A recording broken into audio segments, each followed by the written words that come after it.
नमस्कार मित्रों, आज अपन कक्षा 6 इतिहास पुस्तक का 7वां अध्याय पढ़ेंगे। नए प्रश्न नए विचार, नए प्रश्न और नए विचार। इससे पहले अपन ने 6 अध्याय है जो पहले पढ़ चुके हैं, जो प्ले लिस्ट में जाकर उनके वीडियो भी आप देख सकते हैं। नए प्रश्न एवं नए विचार। तो देखते हैं अध्याय 7वां, बुद्ध की कहानी। बुद्ध की कहानी। बौद्ध धर्म के संस्थापक सिद्धार्थ थे। बौद्ध धर्म के संस्थापक कौन थे? सिद्धार्थ। सिद्धार्थ नाम है बुद्ध का, जो बचपन का नाम है, जिन्हें गौतम के नाम से भी जाना जाता है, यानी गौतम बुद्ध भी कहा जाता था। उनका जन्म लगभग 2500 वर्ष पूर्व हुआ था। जन्म है जो 2500 वर्ष पूर्व हुआ था। यह वह समय था जब लोगों के जीवन में तेजी से परिवर्तन हो रहे थे। जब बुद्ध का जन्म हुआ था, उस समय लोगों के जीवन में क्या हो रहे थे? तेजी से परिवर्तन हो रहे थे। जैसा कि तुमने अध्याय 6 में पढ़ा, महाजनपदों के कुछ राजा इस समय बहुत शक्तिशाली हो गए थे। तो महाजनपदों के राजा थे, वो क्या हो गए थे? इस समय बहुत शक्तिशाली हो गए थे। हजारों सालों के बाद फिर से नगर उभर रहे थे। हजारों सालों के बाद क्या है? फिर से नगर उभर रहे थे। गांवों के जीवन में भी बदलाव आ रहा था। गांवों के जीवन में क्या आ रहा था? बदलाव आ रहा था, और इसके बारे में अपन अध्याय 10 में देखेंगे। बहुत से विचारक इन परिवर्तनों को समझने का प्रयास कर रहे थे। बहुत से विचारक थे, वो इस परिवर्तन क्यों हो रहा है, कैसे हो रहा है, इनको समझने का प्रयास कर रहे थे। वे जीवन के सच्चे अर्थ को भी जानना चाह रहे थे। जीवन के सच्चे सच्चे अर्थ को भी जानना चाह रहे थे। बुद्ध क्षत्रिय थे। बुद्ध कौन थे? क्षत्रिय थे।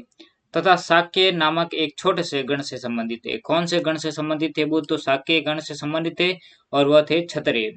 युवा अवस्था में ज्ञान की खोज में उन्होंने घर के सुखों को छोड़ दिया, यानी युवा अवस्था के अंदर इन घर को छोड़ दिया ज्ञान की खोज के अंदर। और अनेक वर्षों तक वे भ्रमण करते रहे। अनेक वर्षों तक वो घूमते रहे, तथा अन्य विचारकों से मिलकर चर्चा करते रहे। बड़े बड़े विद्वानों से मिलकर क्या करते रहे? चर्चा करते रहे।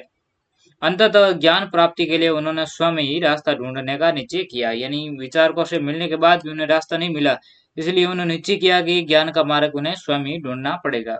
इसके लिए उन्होंने बोध गया बिहार में एक पीपल के नीचे कई दिनों तक तपस्या की। बोध गया है जो कहाँ पे है? वर्तमान बिहार के अंदर है।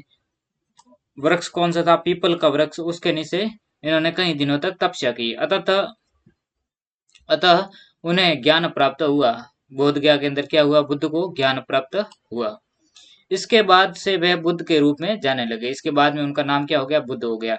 यहाँ से वे वाराणसी के निकट स्थित सारनाथ गए। सारनाथ में गए, वाराणसी के निकट, जहाँ उन्होंने पहली बार उपदेश दिया। वाराणसी के अंदर सारनाथ में उन्होंने क्या दिया था? पहली बार उपदेश। तो बुद्ध ने वाराणसी के निकट दो सारनाथ है, सारनाथ के अंदर पहली बार उपदेश दिया था। कुशीनारा में मृत्यु से पहले का शेष जीवन उन्होंने पैदल ही एक स्थान से दूसरे स्थान की यात्रा करने और लोगों को शिक्षा देने में व्यतीत किया।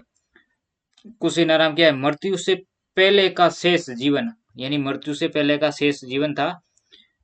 उन्होंने पैदल ही एक स्थान से दूसरे स्थान की यात्रा करने और लोगों को शिक्षा देने में व्यतीत किया, यानी एक स्थान से दूसरे स्थान पर, मतलब विहार के रूप में इन्होंने लोगों को शिक्षा देने में जो समय है वो व्यतीत किया। बुद्ध ने शिक्षा दी कि यह जीवन कष्टों और दुखों से भरा है। बुद्ध ने क्या शिक्षा दी? कि ये जो अपना जीवन है, ये दुखों और कष्टों से भरा हुआ है, और ऐसा हमारी इच्छा और लालसाओं के कारण होता है। दुख क्यों होता है? कि इच्छा और लालसाओं के कारण होता है। क्योंकि व्यक्ति जितना ज्यादा धनवान होता जाता है, उनकी इतने दुख बढ़ते जाते हैं, उतने अधिक कष्ट झेलने पड़ते हैं। और जैसे मान लो कि साधु संत, तो वो अपने जीवन में मस्त रहता है। उनके पास पैसे नहीं होते हैं, लेकिन वो जीवन में मस्त रहता है। लेकिन जो पैसे वाले लोग हैं, वो उनका जो जीवन है वो कष्टों और दुखों से भरा होता है, जो हमेशा पूरी नहीं हो सकती है। कभी कभी हम जो चाहते हैं वो प्राप्त कर लेने के बाद भी संतुष्ट नहीं होते। चाहते हैं वो प्राप्त करने के बाद भी संतुष्ट नहीं होते। क्यों? क्योंकि अपन ने 5,000 रुपए दिन के मजदूरी के तौर पे या कमा लिए, तो अपनी दूसरे दिन और लालसा बढ़ेगी कि हमें 10,000 क्यों नहीं कमा लेता। लेकिन कोई व्यक्ति 3,000 कमा रहा है तो उनकी लालसा 4,000 कमाने की है। कोई 300 कमा रहा है तो उनकी लालसा 400 कमाने की है। तो मन है जो कभी संतुष्ट नहीं होता, एक और अधिक वस्तुओं को पाने की इच्छा करने लगते हैं। तो अपना मन है जो अधिक वस्तु है जो पाने की इच्छा करने लगता है। बुद्ध ने इस लिप्सा को तृष्णा कहाँ है? क्या कहा है? तृष्णा कहाँ है? बुद्ध ने शिक्षा दी कि आत्म संयम अपनाकर हम ऐसी लालसा से मुक्ति पा सकते हैं। बुद्ध ने कहा है कि आत्म संयम अपनाकर हम ऐसी लालसाओं से क्या पा सकते हैं? मुक्ति पा सकते हैं। उन्होंने लोगों को दयालु होने तथा मनुष्यों के साथ साथ जानवरों के जीवन का भी आदर करने की शिक्षा दी। बुद्ध ने क्या कहा है कि दयालु के भाव होने चाहिए मनुष्य के अंदर, और मनुष्य के साथ साथ जीव जंतुओं का, जानवरों का भी अपनों को क्या करना चाहिए? आदर करना चाहिए, उनको जीवन को बचाना चाहिए, उनको खाना पानी देना चाहिए। वे मानते थे कि हमारे कर्मों के परिणाम चाहे वह अच्छे हो या बुरे, हमारे वर्तमान जीवन के साथ साथ बाद के जीवन को भी प्रभावित करते हैं। हम जो वर्तमान जीवन तो होगा ही होगा प्रभावित, लेकिन उसके बाद का जीवन भी क्या होगा? प्रभावित होगा। बुद्ध ने अपनी शिक्षा सामान्य लोगों की प्राकृत भाषा में दी। बुद्ध ने जो शिक्षा है वो कौन सी भाषा में दी? प्राकृत भाषा में। इससे सामान्य लोग भी इसके संदेश को समझ सके। तो जो वहाँ के लोकल लोग थे, वो कौन सी भाषा समझते थे? प्राकृत भाषा। तो बुद्ध ने भी प्राकृत भाषा में ज्ञान दिया ताकि लोकल लोग, वहाँ के जो सामान्य लोग हैं, वो भी समझ सके। बुद्ध ने कहा कि लोग किसी शिक्षा को केवल इसीलिए नहीं स्वीकार करे कि ये उनका उपदेश है, बल्कि वे उसे अपने विवेक से मापे। आओ देखो उन्होंने ऐसा किस प्रकार कहा है। बुद्ध ने कहा कि मैं कह रहा हूँ, आप मतलब ऐसे स्वीकार मत करो कि ये इनका उपदेश है, बल्कि वे अपने विवेक से मापे, अपने बुद्धि से उनको मापे। ये बुद्ध का जो सारनाथ का स्तूप है, सारनाथ में बुद्ध ने इस इमारत को इस इमारत को स्तूप के नाम से जाना जाता है। इस इमारत को क्या कहा जाता है? स्तूप के नाम से जाना जाता है। ये सारनाथ का जो स्तूप है, और इस इमारत को स्तूप के नाम से जाना जाता है। और सारनाथ में बुद्ध ने पहली बार क्या दिया था? उपदेश दिया था। यहीं पर बुद्ध ने अपना सर्वप्रथम उपदेश दिया था। बुद्ध ने क्या है? सर्वप्रथम उपदेश दिया था, पहला उपदेश। इसी घटना की स्मृति में यहाँ स्तूप का निर्माण किया गया है। पहली बार उपदेश दिया, इसी घटना की स्मृति में यहाँ क्या स्तूप का निर्माण किया गया है। अध्याय 12 में तुम इस स्तूपों के बारे में और अधिक पढ़ेंगे। तो अध्याय 12 के अंदर अपन देखेंगे स्तूपों के बारे में। देखते हैं आगे। उपनिषद। जिस समय बुद्ध उपदेश दे रहे थे, उसी समय या उससे भी थोड़ा पहले दूसरे अन्य चिंतक भी कठिन प्रश्नों का उत्तर ढूंढने का प्रयास कर रहे थे। उनमें से कुछ मृत्यु के बाद के जीवन के बारे में जानना चाहते थे, जबकि अन्य यज्ञों की उपयोगिता के बारे में जानने को इच्छुक थे। इनमें से अधिकांश चिंतकों का यह मानना था कि इस विश्व में कुछ तो ऐसा है जो कि स्थायी है, और जो मृत्यु के बाद भी बचा रहता है। स्थायी है, लेकिन मृत्यु के बाद क्या है? मृत्यु के बाद भी बचा रहता है। उन्होंने इसका वर्णन आत्मा तथा ब्रह्म अथवा सार्वभौम आत्मा के रूप में किया है। आत्मा क्या है? कि आत्मा मरती नहीं है। वे मानते थे कि अंततः आत्मा तथा ब्रह्म एक ही है। आत्मा ब्रह्म क्या है? एक ही है। आत्मा अजर अमर है। ऐसे कई विचारों का संकलन उपनिषदों में हुआ है। ऐसे कई विचारों का संकलन है जो किसमें हुआ है? उपनिषदों में हुआ है। उपनिषद उत्तर वैदिक ग्रंथों का हिस्सा थे। उपनिषद है जो उत्तर वैदिक ग्रंथों के हिस्सा थे। और उपनिषद का शाब्दिक अर्थ है, उपनिषद का अर्थ है जो गुरु के समीप बैठना, यानी गुरु के पास में बैठकर लिखना, उनको क्या बोलते थे? उपनिषद बोलते थे। इन ग्रंथों में अध्यापकों और विद्यार्थियों के बीच बातचीत का संकलन किया गया है। यानी गुरु बताते थे और विद्यार्थी क्या है? वो लिखते थे। प्राय ये विचार सामान्य वार्तालाप के रूप में प्रस्तुत किए गए हैं। तो ये विचार है जो सामान्य वार्तालाप के रूप में जो नेचुरल बातें होती है उसके रूप में क्या है? प्रस्तुत किए गए हैं। इन चर्चाओं में भाग लेने वाले अधिकांशतः पुरुष, ब्राह्मण तथा राजा होते थे। तो अधिकांश पुरुष हैं वो कौन होते थे? या तो ब्राह्मण होते थे या राजा होते थे। कभी कभी गार्गी जैसी स्त्री विचारकों का भी उल्लेख मिलता है। गार्गी क्या है? स्त्री का नाम है जो इन विचारकों का भी उल्लेख मिलता है। विद्वत्ता के लिए प्रसिद्ध गार्गी राज दरबारों में होने वाले वाद विवाद में भाग लिया करती थी। तो गार्गी है जो राज दरबार में जो वाद विवाद होता था उसके अंदर क्या है? भाग लिया करती थी। निर्धन व्यक्ति इस तरह के वाद विवाद में बहुत कम ही हिस्सा लेते थे। जो निर्धन व्यक्ति थे वो क्या है? इस तरह के वाद विवाद में बहुत ही कम हिस्सा लेते थे। इस तरह का एक प्रसिद्ध अपवाद सत्यकाम जबाला का है। सत्यकाम जबाल का है। सत्यकाम जबाल का नाम उसकी दासी माँ के नाम पर पड़ा है, उसकी दासी माँ के नाम पर पड़ा है। सत्यकाम के मन में सत्य जानने की तीव्र जिज्ञासा उत्पन्न हुई और गौतम नामक एक ब्राह्मण ने उन्हें अपने विद्यार्थी के रूप में स्वीकार किया। गौतम नामक ब्राह्मण ने क्या किया, एक विद्यार्थी के रूप में स्वीकार किया तथा वह अपने समय के सर्वाधिक प्रसिद्ध विचारकों में से एक बन गए। उपनिषदों के कई विचारों का विकास बाद में प्रसिद्ध विचारक शंकराचार्य के द्वारा किया गया, जिसके बारे में तुम अध्याय 7 में पढ़ोगे। सॉरी, कक्षा 7 में पढ़ेंगे, अध्याय नहीं, सॉरी, कक्षा 7 में पढ़ेंगे। अध्याय 7 तो अपन अध्ययन कर ही रहे हैं, लेकिन कक्षा 7 के अंदर इसके विषय में अध्ययन करेंगे। व्याकरणविद पाणिनि, व्याकरणविद पाणिनि, तो पाणिनि का जो ग्रंथ था अष्टाध्यायी। तो इस युग में कुछ अन्य विद्वान भी खोज कर रहे थे। उन्हीं प्रसिद्ध विद्वानों में एक पाणिनि ने संस्कृत भाषा के व्याकरण की रचना की। संस्कृत भाषा के व्याकरण की रचना की किसने? पाणिनि ने। उन्होंने स्वरों तथा व्यंजनों को एक विशेष क्रम में रखकर उनके आधार पर सूत्रों की रचना की। स्वरों और व्यंजनों को क्या है, एक विशेष क्रम में रखकर सूत्रों की रचना की। यह सूत्र बीजगणित के सूत्रों से काफी मिलते जुलते हैं। इसका प्रयोग कर उन्होंने संस्कृत भाषा के प्रयोग के नियम लघु सूत्रों के रूप में लिखे, लगभग 3000 थे। अब अगला है अपना जैन धर्म। इसी युग में अर्थात लगभग 2500 वर्ष पूर्व जैन धर्म के सर्वाधिक महत्वपूर्ण विचारक वर्धमान महावीर ने भी अपने विचारों का प्रसार किया। जैन धर्म के विचारक हैं वर्धमान महावीर। वह वज्जी संघ के लिच्छवी कुल के एक क्षत्रिय राजकुमार थे। तो महावीर स्वामी है वो एक वज्जी संघ के, संघ कौन सा? वज्जी, और कुल था लिच्छवी वंश। लिच्छवी वंश के क्षत्रिय राजकुमार थे। इस संघ के विषय में तुमने अध्याय 6 में पढ़ा। 30 वर्ष की आयु में उन्होंने घर छोड़ दिया था। तो महावीर स्वामी ने 30 वर्ष की आयु में क्या है, अपना घर बार छोड़कर चले गए थे और जंगल में रहने लगे। घर छोड़कर कहाँ रहने लगे? जंगल में रहने लगे। 12 वर्ष तक उन्होंने कठिन व एकांकी जीवन व्यतीत किया। 12 वर्ष तक उन्होंने क्या? कठिन तपस्या की और उसके बाद उन्हें ज्ञान प्राप्त हुआ। 30 वर्ष की आयु में घर छोड़ दिया, घर छोड़कर कहाँ चले गए? जंगल में चले गए और 12 वर्ष तक उन्होंने क्या की? कठिन तपस्या की। और कठिन तपस्या 12 वर्ष करने के बाद उनको क्या मिला? ज्ञान की प्राप्ति हुई। उनकी शिक्षा सरल थी। सत्य जानने की इच्छा रखने वाले प्रत्येक स्त्री व पुरुष को अपना घर छोड़ देना चाहिए। उन्हें अहिंसा के नियमों का कड़ाई से पालन करना चाहिए।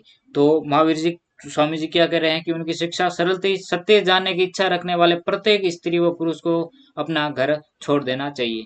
तो वह कह रहे हैं कि सत्य को जानने के लिए प्रत्येक स्त्री या पुरुष हो, उनको अपना घर क्या है? छोड़ देना चाहिए। उन्हें अहिंसा के नियमों का कड़ाई से पालन करना चाहिए। हिंसा नहीं करनी चाहिए, अर्थात किसी भी जीव को न तो कष्ट देना चाहिए और न ही उनकी क्या करनी चाहिए? हत्या करनी चाहिए।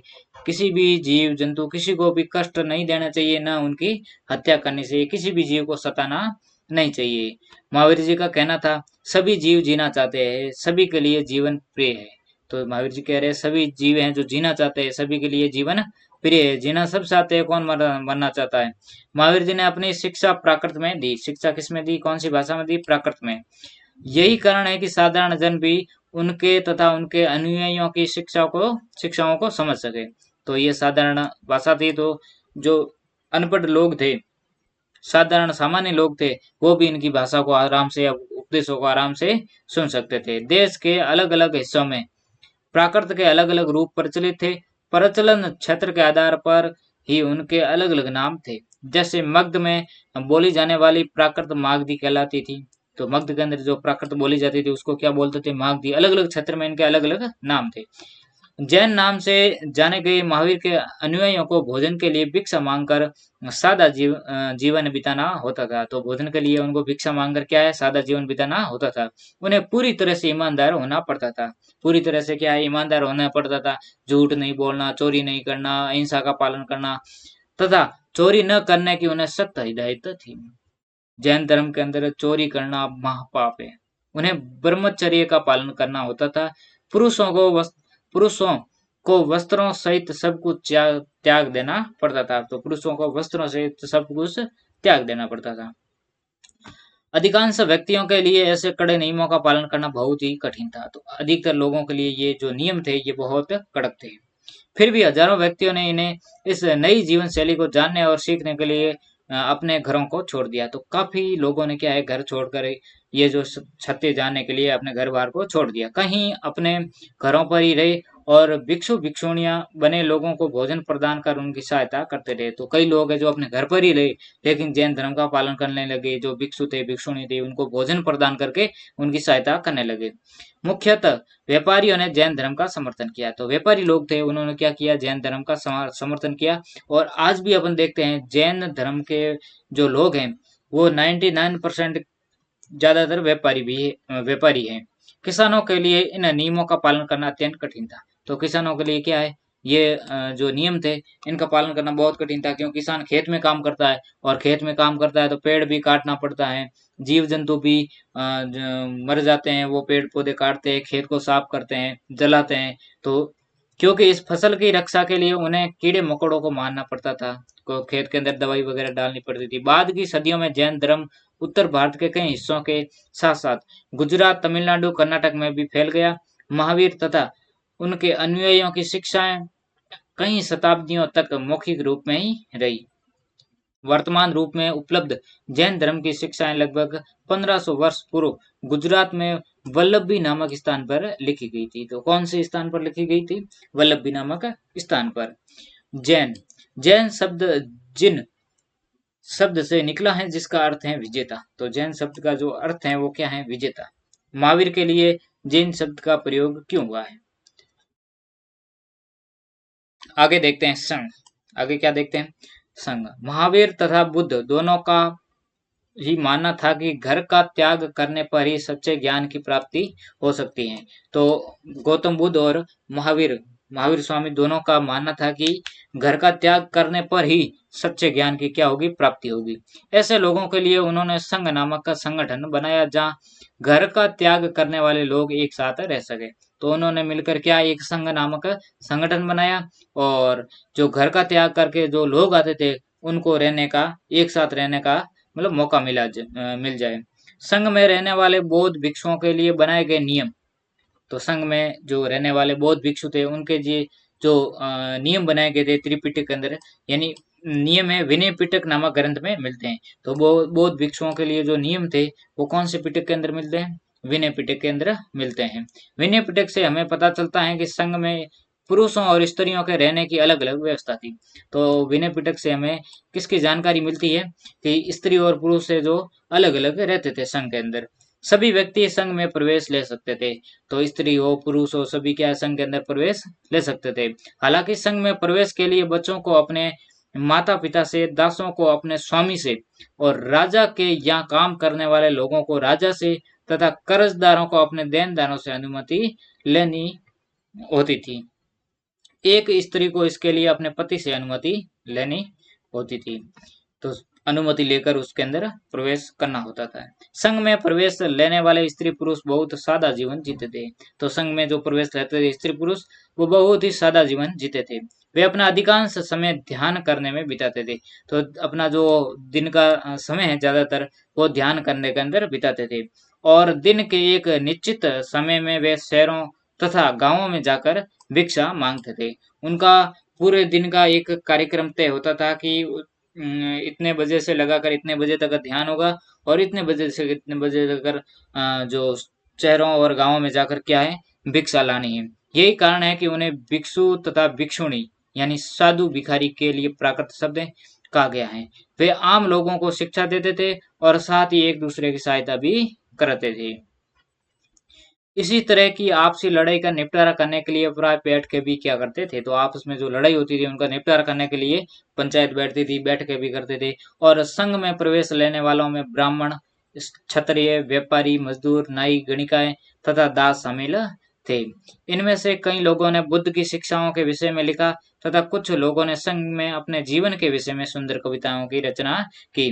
किसी ने तो बुद्ध के जो शिक्षाओं के बारे में लिखा, और किसी ने जो संघ के अंदर अपना जीवन था उस जीवन के विषय में कविताएं लिखी। ये गुफाएं पहाड़ी को काटकर बनाई गई एक गुफा, ये कार्ले जो वर्तमान में महाराष्ट्र के अंदर है स्थित एक गुफा है। भिक्षु भिक्षुणियां इन चरण स्थलों में रहकर ध्यान किया करते थे। तो भिक्षु भिक्षुणियां थी तो यहाँ पर क्या करते थे, ध्यान करते थे।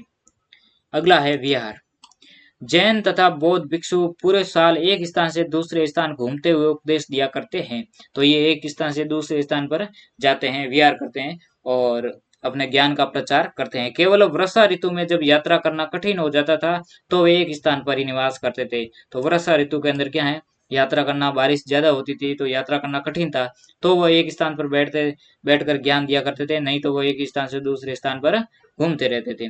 ऐसे समय वे अपने अनुयायियों द्वारा उद्यानों में बनवाए गए अस्थायी निवासों में, अपना पहाड़ी क्षेत्रों की प्राकृतिक गुफाओं में क्या करते थे, रहते थे। जैसे जैसे समय बीतता गया भिक्षु भिक्षुणियों ने स्वयं तथा उनके समर्थकों ने अधिक स्थायी शरण स्थलों की आवश्यकता का अनुभव किया। तो जैसे जैसे समय बीतता गया तो उनके जो अनुयायी थे उन्होंने क्या है, स्थायी शरण शरण स्थलों का निर्माण कर दिया। तब कई शरण स्थल बनाए गए जिन्हें विहार कहा गया। आरंभिक विहार लकड़ी के बनाए गए। आरंभिक विहार किससे बनाए गए, लकड़ी के बनाए गए, तथा बाद में इनके निर्माण में ईंटों का प्रयोग होने लगा। पहले तो लकड़ी के बनाए गए, फिर धीरे धीरे समय बदलता गया तो ईंटों से निर्माण होने लगा। पश्चिमी भारत में विशेषकर कुछ विहार पहाड़ियों को खोदकर बनाए गए। तो कुछ विहार है जो पहाड़ियों को खोदकर बनाए गए हैं।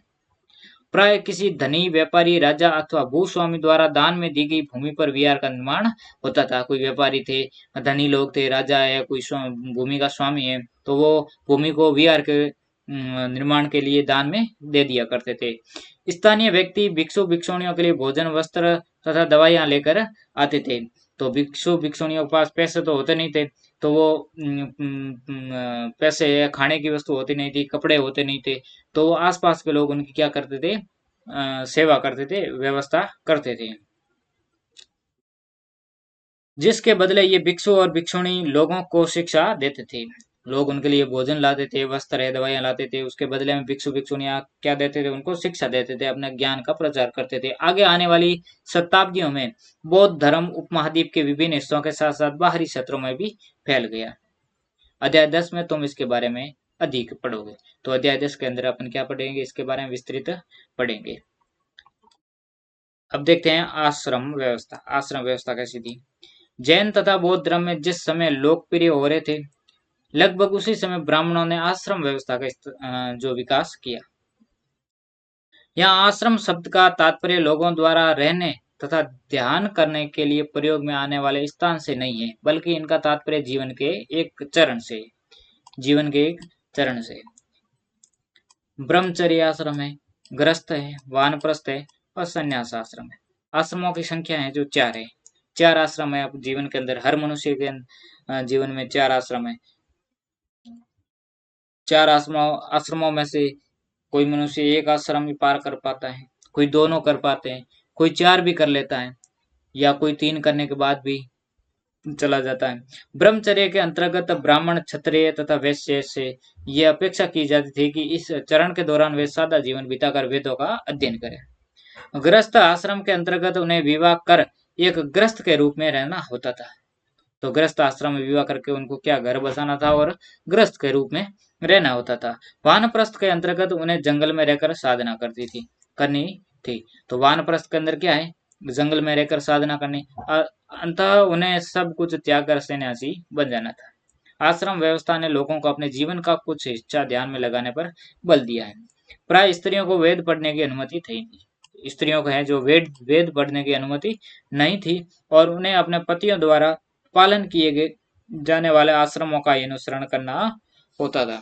तो इसी के साथ में अपना जो 7वां अध्याय है वो यहीं पर होता है पूरा। अगले वीडियो के अंदर अपन अध्याय 8 के विषय में 8 के बारे में पढ़ेंगे। तब तक के लिए धन्यवाद।